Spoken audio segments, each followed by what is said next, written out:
Google's I/O event just happened, and one of the big new things is their new Omni model. But what can it actually do? Let's find out.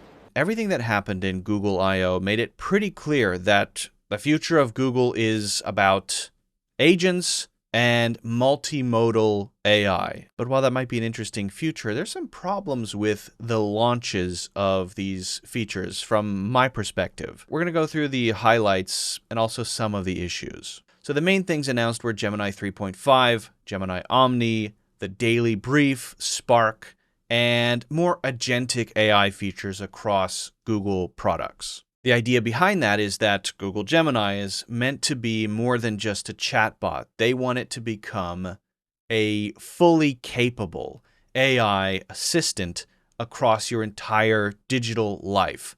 Everything that you do, if you use Google, will have agents behind it, basically. So, okay, let's start with 3.5 Flash. This is the new model that they announced. It is now the default model, and they say that it's smarter and faster. So it's a combination of very smart and fast. The purpose of that is to be able to handle complex tasks in parallel.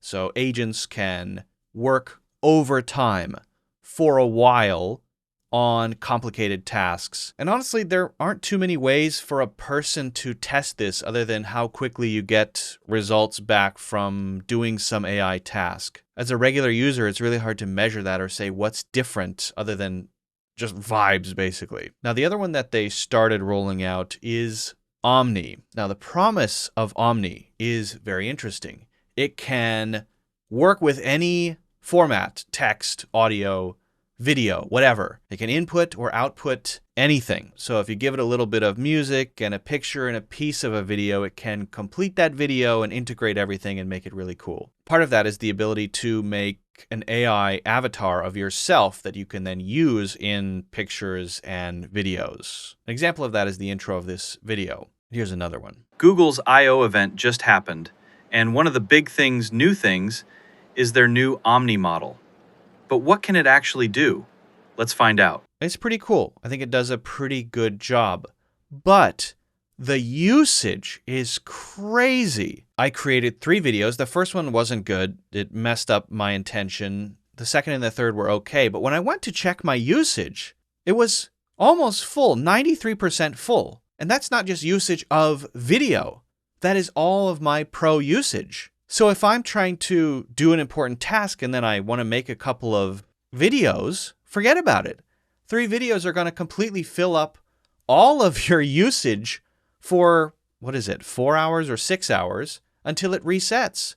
If you're doing something else using Pro, you might have to stop. That's pretty annoying. So while I think Omni is promising and cool, I think they need to fix the way that usage happens. I think they need to separate out pro usage from the number of, let's say, videos you're able to generate, even if it's less.